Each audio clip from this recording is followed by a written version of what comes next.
Frank McManaman, one of our many frequent Twitter followers here, always sends in good questions. Oh, Ale, we were just talking about, why are we hyping up the U.S. national team so much? Shouldn't we be embarrassed that they could only manage one shot on target against a full team of championship-level players and lower? I'll add, Gareth Bale was watching the Masters from the expensive seats up there in the suites. There has been a lot of hyperbole about this. Yes, but there's reason for optimism. It's not... What, the negative past? Well, yeah, if you have a very low bar to begin with, and then you start looking at where your main players, where they are on a daily basis, where they're playing on a weekly basis, the sort of competition that they're getting within their own club teams and who they're playing against, then you start saying, wait a minute.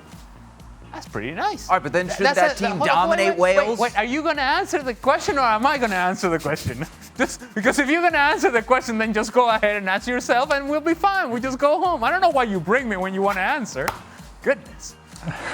Okay, so where was I?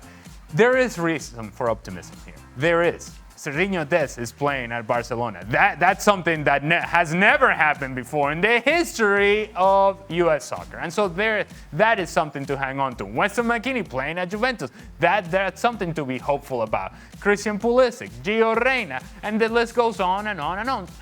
The other thing that you can say about this game against Wales is that for this particular match, there had a big number of one training session, one significant training session, right? And so, and Gregg Berhalter is trying to get players in and trying to see players and trying to see Musa and trying to see that guy, trying to see that guy. What do they bring? How do they behave within the training camp? How are they in training? How are they in, even at the meal room? What kind of relationships are they building with other players? All of that is going on, and then you're then supposed to look what? Like, you're supposed to look like world beaters when you go and play Wales? I mean, Wales beaters? Okay.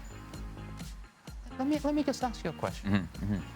Why are you so negative? No, I would. I totally understand the optimism around the team. Okay. All the points you make, totally valid. But the performance yesterday was not this ushering in of a new era. They got one shot on goal against a Wales BC but nobody said they were going to win the World Cup tomorrow, Seb. I just want some goals, shots on goal. Optimism is looking into the future and saying what Gio Reyna, not only what he is now, but what he's going to be for the next decade. Not only what Christian Pulisic is now, but what he's going to be for the next decade.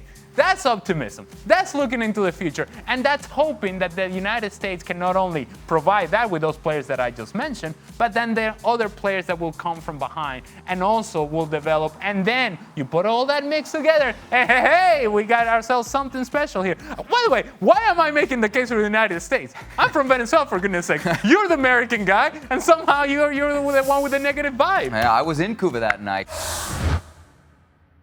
Well, thank you very much for watching ESPN on YouTube. For more sports highlights and analysis, be sure to download the ESPN app. And for live streaming, premium content, and let's not forget as well, ESPN FC 7 days a week. Subscribe to ESPN+.